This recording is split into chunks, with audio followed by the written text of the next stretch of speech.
Hello friends, welcome to this video. ये video का जो टॉपिक है वो है आरबीआई में सिलेक्ट होने का आसान तरीका। तो ये देखने के बाद कुछ स्टूडेंट्स को लग सकता है कि यार ये तो बहुत लेंदी है, लेकिन जो स्टूडेंट्स को आरबीआई में किसी भी हाल में जाना है उनको ये वीडियो ज़रूर देखना चाहिए। एंड ये आसान मतलब इजी एंड डिफ़िकल्ट ये रिलेटिव टर्म्स है। तो जिनको लगता है कि नॉर्मल वे जैसे आप प्रिपरेशन कर रहे हैं उस तरीके से जा सकते हैं तो वो भी मतलब आपका तरीका है। लेकिन मुझे मतलब कुछ लोगों ने ये किया है, लेकिन आपको बहुत सारे स्टूडेंट्स नहीं बताएंगे कि this is also one of the way through which you can reach the RBI और some other good institutions like IMF, world bank, उधर भी आप जा सकते हो। ठीक है, तो अभी लॉकडाउन का पीरियड चल रहा है तो आपको ये वीडियो देखने के बाद you can make your own perception. तो ये इंस्टीट्यूट है IGI-DR, Indira Gandhi institute of development research. ये इंस्टीट्यूशन आरबीआई ने एस्टेब्लिश किया है 1987 में। ठीक है, मेरा जो परिचय है, मैं सुशील रकड़े, मैंने MBA फाइनेंस किया है, उसके बाद NET JRF in economics and management and I served RBI as a manager from 2012 to 2015। ठीक है, अभी मैं आरबीआई के लिए लोगों को मेंटरिंग करता हूँ और ये मुझे एक वे लगा कि ये आसान वे है, थोड़ा टाइम कंज्यूमिंग है, लेकिन जिसका एम आरबीआई में जाना है वो उसको ये वे पसंद आ सकता है। ठीक है, तो अभी हम देखते हैं कि आरबीआई में एंटर करने के कौन से वेज है। तो ये जो रिक्रूटमेंट है इसको हम कहते हैं कि आरबीआई ग्रेड बी का जो नॉर्मल रिक्रूटमेंट होता है, DR मतलब डायरेक्ट रिक्रूट।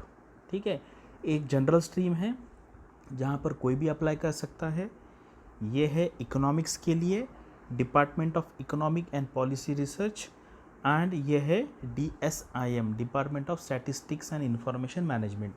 तो ये जो कोर्स करने के बाद आप यहाँ पे आपका एक प्रोबेबिलिटी बढ़ जाएगा और यहाँ पर भी आप अप्लाई कर सकते हो ये जो कोर्सेज मैं बता रहा हूँ वो करने के बाद। एक दूसरा रिक्रूटमेंट है जहाँ पर कंपटीशन बहुत कम है, वो है PhD in grade B research position. ठीक है, नियर अबाउट 14, 15, 20 के आसपास इसकी वैकेंसी आती है। इसमें इकोनॉमिक्स या फाइनेंस में PhD चाहिए।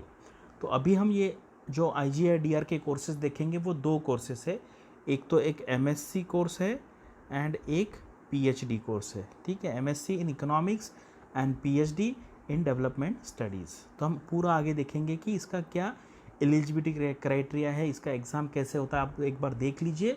और ये इंस्टीट्यूट में जाने के बाद जब आप वहाँ से MSc करेंगे या PhD करेंगे तो आपको क्या क्या बेनिफिट हो सकता है वो हम आगे देखेंगे। तो ये है MSc इकोनॉमिक्स। अभी ये थोड़ा सा एक्चुअली क्या, ये आज मैं बनाने का ये पर्पज़ ये है कि इसका लास्ट डे है वो है 31 मई। ठीक है, मुझे भी अभी पता चला है, पहले एक्चुअली इसका एग्ज़ाम पहले ही शेड्यूल हुआ था पहले, लेकिन अभी क्या हुआ, ये लॉकडाउन की वजह से उन्होंने डेट एक्सटेंड किया है। तो अभी आपके पास एक दिन है। आज मैं ये जो वीडियो बना रहा हूँ, आज 30 डेट है, कल 31 है, तो आपको एक पूरा दिन मिलेगा, आप ये एग्ज़ाम को फिल कर सकते हो। तो ये MSc इकोनॉमिक्स है, इसमें eligibility BA BSc in economics और BCom वाले स्टूडेंट भर सकते हैं। स्टैटिस्टिक्स, BSc फिजिक्स और मैथ्स जिनका है, BTech या BE, ठीक है, उनको परसेंटेज चाहिए 55%, जिनका बैकग्राउंड इकोनॉमिक्स में है, एंड 60% एग्रीगेट। बाकी जो डिसिप्लिन है इकोनॉमिक छोड़ के उनको 60% एग्रीगेट चाहिए। और एक मिनिमम कंडीशन है कि हायर सेकेंडरी लेवल पे या हायर लेवल पे आपको एक मैथमेटिक्स सब्जेक्ट होना चाहिए। ठीक है, ये इसका इम्पोर्टेंट कंडीशन है। इसमें MSc कोर्स में नीड बेस्ड स्कॉलरशिप भी मिलती है। ठीक है, इंस्टीट्यूट के जो नॉर्म्स है उसकी तरफ से। अभी ये टेस्ट सेंटर है, अभी उन्होंने डेट डिक्लेयर नहीं किया है। पहला जो डेट था वो जुलाई में था, लेकिन अभी वो आगे पोस्टपोन करेंगे। ये इतने सारे सेंटर्स है जहाँ पे ये एग्ज़ाम ऑनलाइन होगा। इसका क्या सिलेबस है, पैटर्न क्या है, वो हम आगे देखेंगे। सबसे इम्पॉर्टेंट है कि इसमें इंटरव्यू भी है, और ये इंटरव्यू कहाँ होगा, मुंबई में होगा। ठीक है, ये इंटरव्यू मुंबई में होगा। जो MSc कोर्स है उसके लिए भी इंटरव्यू है, और जो PhD है उसके लिए भी इंटरव्यू है। अभी ये पहले उन्होंने डेट ये बताया था, लेकिन अभी इसका डेट आगे पोस्टपोन हो गया है। तो ये है इसका एग्ज़ाम का पैटर्न, ठीक है। यहाँ पर इंग्लिश जो है वो कंपलसरी है, बेसिक मैथमेटिक्स है। मैथमेटिक्स मतलब हमारा क्वांटिटेटिव एप्टीट्यूड नहीं है, थोड़ा सा हाइयर लेवल का, मतलब 11th-12th में जो आपने जो पढ़ा होगा, थोड़ा इंटीग्रेशन, डेरिवेटिव, वो भी मैट्रिक्स वेट्रिक्स सब यहाँ पे पूछते हैं। और ये जो थर्ड पेपर है, इसमें या इसमें से आप दोनों में से एक सेलेक्ट कर सकते हैं, ठीक है। तो ये काफ़ी हाइयर होगा, जिनका मैथ्स बैकग्राउंड है वो एक सब्जेक्ट ले सकते हैं, अदरवाइज़ इकोनॉमिक्स आप सब्जेक्ट ले सकते हो, ठीक है। तो ये सारे सब्जेक्ट में आपको क्वालिफाई करना पड़ेगा। ओवरऑल 3 आवर्स है इसमें आपके लिए, ठीक है। ये और पास्ट जो पेपर है वो उनके वेबसाइट पे उन्होंने दिए हुए हैं, तो आप वहाँ पे जाके देख सकते हो। अब सबसे इम्पोर्टेंट ये है कि जो एमएससी प्रोग्राम में एनरोल करेगा, उनका जो इंटर्नशिप होगा वो होगा रिज़र्व बैंक ऑफ इंडिया में, ठीक है। Mostly reserve bank of India में होगा, या फिर नाबार्ड में हो सकता है, सेबी में हो सकता है, या जो कुछ भी इंस्टीट्यूशन है मुंबई के आसपास या पूरे इंडिया में नेशनल लेवल की, वहाँ पर उनका इंटर्नशिप हो सकता है। और आप सोचिए कि सपोज़ आपने आरबीआई में इंटर्नशिप किया है और आप जब आपको इंटरव्यू का कॉल आता है, for example first year MSc में आता है या सेकंड ईयर एमएससी में आता है, तभी भी आपको मतलब अच्छे मार्क्स मिल सकते हैं इंटरव्यू में, क्योंकि आपने ये पूरा जो इकोनॉमिक्स का सिलेबस है वो पढ़ लिया है। और ये इंस्टीट्यूशन आरबीआई का ही है, इसलिए वो थोड़ा सॉफ्ट कॉर्नर भी हो सकता है कि जो स्टूडेंट ये इंस्टीट्यूशन से आए हुए हैं, ठीक है। तो इसीलिए मैं बोल रहा हूँ कि ये आप अगर देखेंगे तो इंटरव्यू का जो मिनिमम मार्क्स है वो 12 मार्क्स से लेके 48 मार्क्स तक जा सकता है, यानी कि 36 मार्क्स का वेरिएशन है। और अगर आपको ऐसे इंस्टीट्यूशन में एडमिशन लेने के बाद अगर अच्छे मार्क्स आते हैं, मतलब ऐसा नहीं कि यहाँ जिनका एडमिशन नहीं है उनको नहीं आएंगे, लेकिन यहाँ आने के बाद आपकी प्रोबेबिलिटी बढ़ जाती है, ठीक है। इसलिए मैं ये कहता हूँ कि अगर आपके पास टाइम है, और अभी देखो अभी क्या है, ये कोविड की वजह से थोड़ा सा मार्केट में इंस्टेबिलिटी है, अनसर्टनटी है, तो सपोज़ आपके पास टाइम है 2 साल, तो एक किस जगह से एमबीए करने से अच्छा है, मतलब टॉप इंस्टीट्यूट छोड़ के आप ये एमएससी इकोनॉमिक्स का कोर्स कर सकते हैं, ठीक है। इसीलिए मैं यहाँ बता रहा हूँ कि यहाँ आने के बाद आपका एक तो सब्जेक्ट का अंडरस्टैंडिंग भी बढ़ेगा, और ये जो कोर्सेस है काफ़ी रिगरस है, यहाँ पे आपको थेसिस लिखना पड़ता है, तो आपका जो इंग्लिश सब्जेक्ट के लिए जो आपको अंडरस्टैंडिंग है आपका इंग्लिश लैंग्वेज का, वो भी बढ़ जाएगा। इकोनॉमिक एंड सोशल इश्यूज़ में भी आपका अंडरस्टैंडिंग बढ़ेगा, और जो फाइनेंस एंड मैनेजमेंट है वो भी इनडायरेक्टली बढ़ेगा। तो ओवरऑल मुझे लगता है यहाँ पे आने के बाद आपका जो एकेडमिक इम्प्रूवमेंट है वो काफ़ी अच्छा होने के चांसेस है, ठीक है। इसलिए मैं इंसिस्ट कर रहा हूँ, जो लोगों के पास टाइम है, जो लोगों को इंटरेस्ट है इसी फील्ड में जाने का है, उनको मैं एडवाइस करूँगा कि आप एटलीस्ट ये एग्ज़ाम तो दे दीजिए। ऐसा नहीं कि यहाँ पे जाना बहुत इजी है, बहुत कंपटीशन होता है, अच्छे अच्छे स्टूडेंट ये एंट्रेंस एग्ज़ाम देते हैं, ठीक है। अब ये पूरा डिटेल में मैंने लिखा है कि जिनको इंटरेस्ट है वो स्टॉप करके देख सकते हैं कि कैसा कैसा 2 साल का कोर्स है, इसमें 16 कोर्सेस है, 8 कंपलसरी, 8 ऑप्शनल। आप देखिए आप कौन से यहाँ पे सब्जेक्ट पढ़ने वाला हो। मैक्रो इकोनॉमिक्स है, माइक्रो इकोनॉमिक्स है, ये इकोनॉमेट्रिक्स है, ये mathematics for economist, developmental economics. तो ये सारे सब्जेक्ट पढ़ने के बाद आपका जो अंडरस्टैंडिंग है इकोनॉमिक्स का, फाइनेंस का, या फिर इंटरव्यू के लिए, तो बहुत हाई हो जाएगा।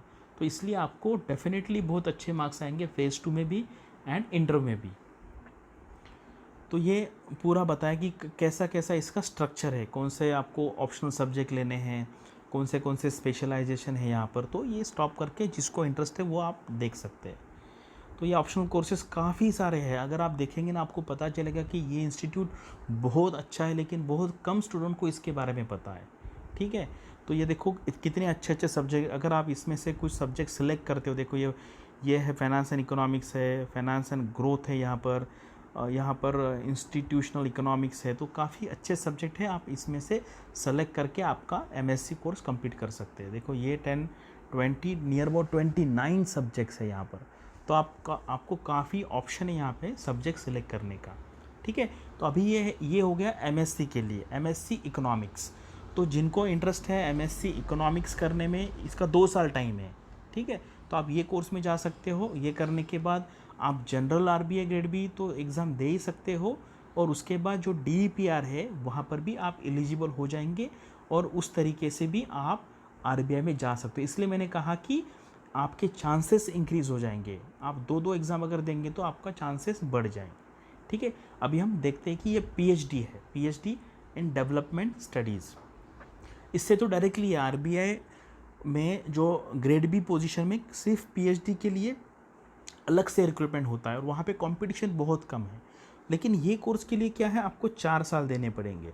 लेकिन मैंने देखा है कि आरबीआई के लिए ही लोग 4, 5, 6 अटेम्प्ट देते हैं। तो सिर्फ आप अटेम्प्ट देंगे और यहाँ पे फ़ायदा ये है कि आपको स्टाइपेंड मिलेगा। यहाँ पे 25,000 स्टाइपेंड मिलेगा, यहाँ पे 35 मिलेगा 2 साल के बाद। तो ये ऐसा है कि अगर पीएचडी में एडमिशन मिल गया तो ऐसा समझो कि आपको जॉब ही लग गया है। और बाद में पीएचडी होने के बाद आप सोचिए आपको कितनी अपॉर्चुनिटीज़ ओपन हो जाएंगी। मतलब ये सिर्फ आरबीआई ग्रेड बी के बारे में नहीं है, आपको काफ़ी सारे मतलब लोग इसके बाद आईएम्स में, आईआईटीज़ में आपको प्रोफेसर का, असिस्टेंट प्रोफेसर का जॉब लग सकता है, आप फॉरेन में जा सकते हो। तो काफ़ी सारे यहाँ पे आपके लिए ऑप्शंस ओपन हो जाएंगे। तो ये सारे क्या क्या ज़रूरत है वैसा ही उसका ये एलिजिबिलिटी कंडीशन आप यहाँ पे देख लीजिए। तो यहाँ पर ये सबसे इम्पॉर्टेंट है कि आपको स्टाइपेंड मिलेगा 25,000 2 साल के लिए, उसके बाद 35,000, और ये बाद में इंक्रीज़ भी होते रहता है। मतलब ऐसा नहीं कि सिर्फ 25,000 है, ठीक है, बाद में ये इंक्रीज़ भी होगा। और सबसे इम्पॉर्टेंट है कि ये जो 2 कोर्सेस है ये रेसिडेंशियल है, वहाँ पर ही आपको रहना है। ठीक है, अभी इसका ये जो एग्ज़ाम है उसमें क्या है, 2 ही सेक्शन है। यह है इंग्लिश कॉम्प्रीहेंशन और यह है बेसिक मैथमेटिक्स। ये क्वांटिटेटिव एप्टीट्यूड नहीं है, ये बेसिक मैथमेटिक्स है। इसलिए इन्होंने कहा है कि आपको 11th 12th में या फिर ग्रेजुएशन में आपको मैथमेटिक्स सब्जेक्ट चाहिए। तो थोड़ा सा हायर लेवल का कुछ क्वांटिटेटिव एप्टीट्यूड के क्वेश्चन भी होंगे, लेकिन कुछ क्वेश्चन जो है वो मैट्रिक्स है, उसके बाद डेरिवेटिव है, उसके बाद इंटीग्रेशन है, उस टाइप के भी क्वेश्चन यहाँ पे आ सकते हैं और आपको दोनों सेक्शन में पास होना है। तो यहाँ पे भी पूरा दिया है, आप स्टॉप करके जिसको इंटरेस्ट है रियली इकोनॉमिक्स में कुछ करने का, वो यहाँ पे स्टॉप करके देख सकते हैं कि मैंने डिटेल में लिखा है कैसा इसका कोर्स है, आपको कौन से सब्जेक्ट्स जो है वो कंपलसरी है, कौन से सब्जेक्ट आप ऑप्शनल है, वहाँ से आप सब्जेक्ट सिलेक्ट कर सकते हो। ठीक है, ये पूरा डिटेल में मैंने यहाँ पे दिया है।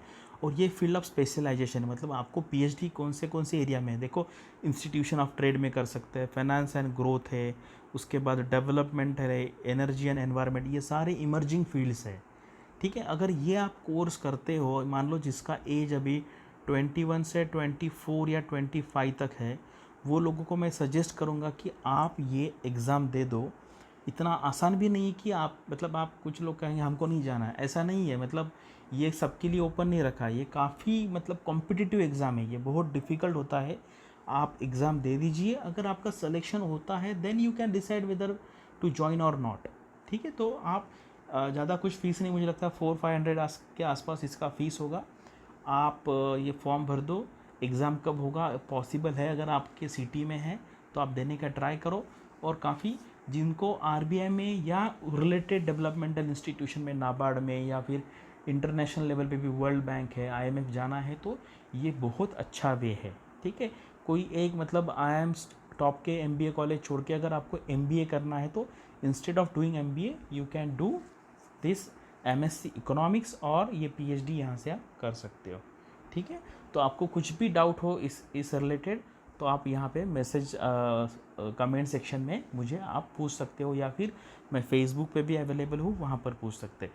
तो आप देख लीजिए इसके बारे में एक थॉट, एक सोचिए इसके बारे में एक बार, और अगर नहीं पसंद है तो छोड़ दीजिए। अगर आपको कोई फ्रेंड है जो इंटरेस्ट ले सकता है इसमें, आप उसको बता सकते हो।